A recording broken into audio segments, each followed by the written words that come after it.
In case anyone did not know, today marks a 10... I really just botched that. The 1 year anniversary of Macho Man Randy Savage's death, so I thought I'd pay my respects by doing a 10... I'm just botching all over this video already. I'm not even freaking 30 seconds into it. 10 bell salute to him, so rest in peace Macho Man. And before I do this review, just thought I'd show you guys a little update in the room. WrestleMania 28 poster, right there. So I thought I'd show you guys that. Alright, Over the Limit. 2012, without a doubt, the best Over the Limit we've had yet. And, I mean, that's not really saying much, but this was a really fun show. I thought this was really good. Not really a lot of complaints from the show, but it was still pretty good. So, pre-show we had started. Kane vs. Zack Ryder. Match sucked. Yeah, I'm not going to go into details of this. Kane won with the chokeslam. Whatever. A stupid match. So, whatever. Pre-show matches don't really matter, I guess. We actually had Cody Rhodes and Santino Marella with Eve backstage in the pre-show. How Eve's saying that there's going to be a battle royal tonight, and the winner will either face Santino for the United States Championship or Rhodes for the Intercontinental Championship, which then led into the 20-man battle royal. I'm not going to list everyone in because there's a bunch of jobbers in there that no one cared about. And this actually started in the pre-show and ended up going into the actual show, which was kind of weird. But the battle royal ended up coming out into the last 4 being Tyson Kidd, of all people. That's just weird. Christian, who makes his return finally. The Miz and David Otunga, those are the final 4. I believe Otunga eliminated Tyson Kidd. Christian eliminated David Otunga, and then I think Christian eliminated David Otunga, and then Christian eliminated The Miz right after to win to win the battle royal. And then after the match, he kind of like pointed at Santino like, I'm going to win your US title, and Rhodes is all happy he's not defending his title, and Santino's like, bring it on.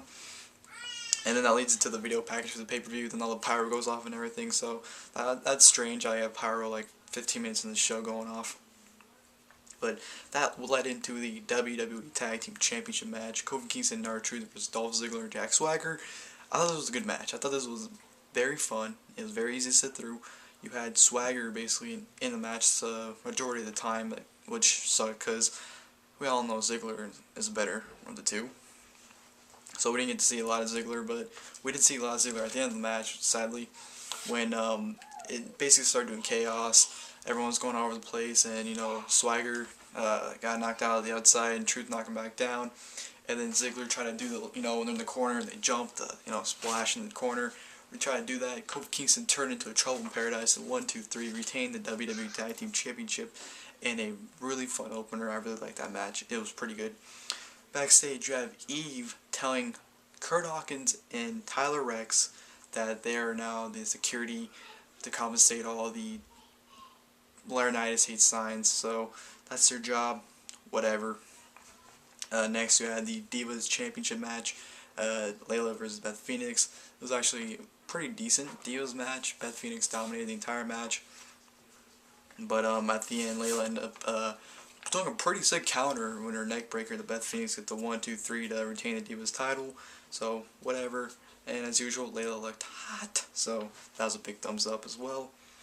Next, we have Matt Striker backstage. He's interviewing Randy Orton, basically asking him what Sheamus did, or how Sheamus beat him on SmackDown, and Orton's like, yeah, whatever, he might beat me on SmackDown, but I'm going to beat him tonight and win the world title. Which leads into the Fatal 4-Way match for the World Heavyweight Championship. Sheamus versus Alberto versus Chris Jericho versus Randy Orton. Great Fatal 4-Way. Great. This was a lot of fun. It was all over the place. It was mainly one-on-one action throughout the entire time. Like, they'd all get in the ring, then they'd throw 2 of them out, and then go at it. But it was tons of fun. The last, I'd probably say 5 to 7 minutes was really good. They're all trying to get pins on each other. They're just going everywhere in the ring. You know, Sheamus wasn't even in the match that long because Sheamus got knocked out of the match and his left arm got messed up, and he was out of it for the majority of it. But they all got back in the inside. You know, Orton was in RKO's on Chris Jericho and Alberto, and then Sheamus got in there, and I think he ended up bro kicking Randy Orton, and he tried pinning Chris Jericho. Jericho kicked out, and then Jericho and Sheamus went at it for a while. Then, you know, Sheamus got the white noise, which is the Celtic Cross, hit that on Jericho, 1, 2, 3, retained the World Heavyweight Championship. Fun match, like I said. Sheamus retaining, I saw that coming. And after the match, Orton, he got cut on his nose. Orton looked pretty pissed that Sheamus retained. But it was good for a way. I can see Orton and Sheamus happening at the next few pay-per-views. I think probably Night of Champions. I know that's 4 months away, but I don't see them going at a match at No Way Out. Or maybe Money in the Bank. Maybe Money in the Bank they'll have a match, but I definitely do not see them doing it at SummerSlam because they had a match at SummerSlam 2 years ago. But I don't know. Maybe might rather see something different at SummerSlam. Oh, my throat hurts. Next, we have Cody Rhodes and Eve backstage. Rhodes saying basically how it was smart for Christian to choose the U.S. title instead of the Intercontinental title. Because if Christian would have chose the Intercontinental title, Rhodes would have beat him and retained. And Christian's like, alright, I'll face you for the title instead then. So Rhodes made him change his mind. Whatever. You got a match randomly added. The Miz versus Brodus Clay. Miz comes out saying how he's a better dancer than Brodus Clay's dancer. Starts doing all these dance crap that no one cares about. And I'm thinking, Miz, what are you doing to yourself? He's just, I'm a fan of The Miz. I know I'm not gonna change my status of how big of a fan I am just because it's gone downhill. But this guy is just, I can't even defend him anymore. I mean, that's how far he's like going down. It's not good. But Brodus Clay comes out. Match sucked. Well, it didn't suck. It was whatever. I think their match on Raw a few weeks ago was way better. But whatever, Brodus Clay got the win with the What the Funk, so I don't really care for that match. Then we got Kurt Hawkins and Tyler Rex going through the crowd, ripping up Johnny Ace hate signs, which was awesome. But yeah, that was kind of random though. Which led into the Intercontinental Championship match. Cody Rhodes versus Christian. Pretty good match.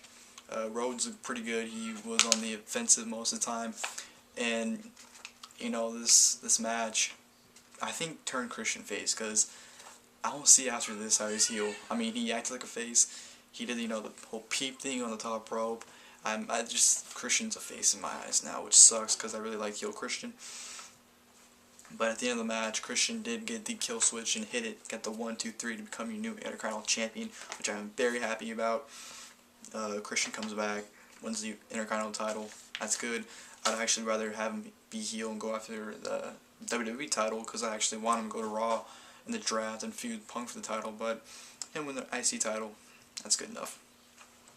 Next you have Josh Matthews backstage interviewing CM Punk. Basically asking Punk, like, did anyone expect you guys to be in the WWE title on pay-per-view? And Punk's imitated Vince McMahon doing the "Who the hell is CM Punk?" and Daniel Bryan. Like, it was pretty damn great. And he basically says it's gonna be Daniel Bryan, blah blah blah. AJ comes up, looking pretty hot. She's like, "Good luck, Punk," doing a little flirty crap, whatever. Which leads into the WWE Championship Match, CM Punk vs Daniel Bryan. Amazing. This was an amazing match, phenomenal. It got a lot of time. It got at least 25 minutes, I think. At least 25 minutes. It was a really good match. Great technical wrestling. If you didn't like this match, something's wrong with you.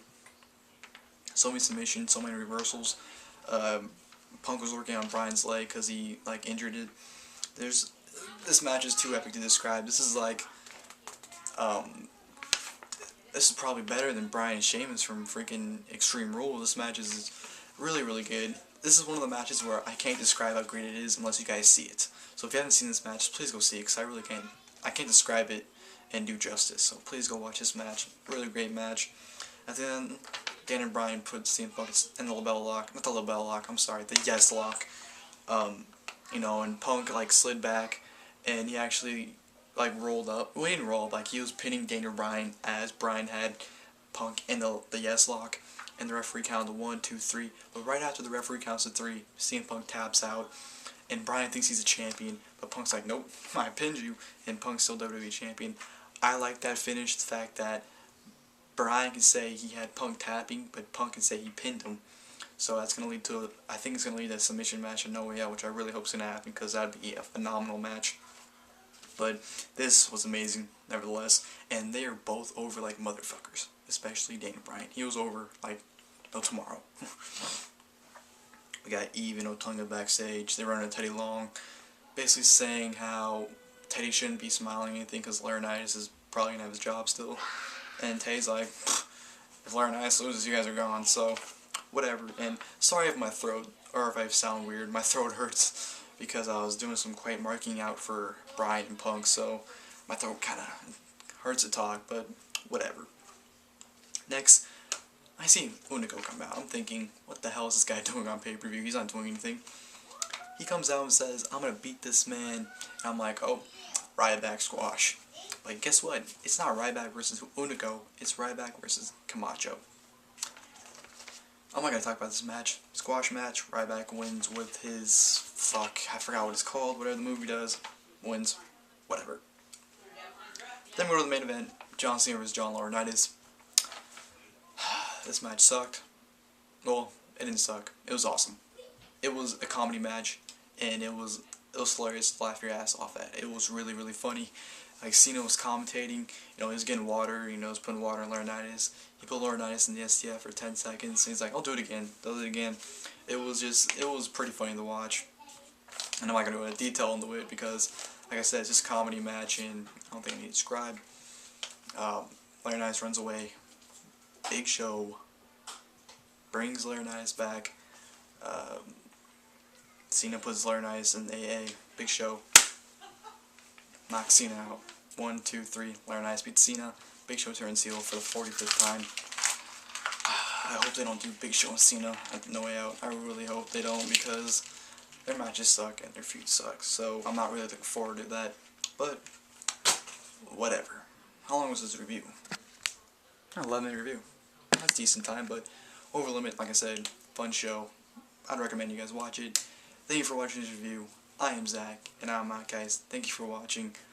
Watch a show. It's fun, and it was easy to sit through. And thank you for watching this review.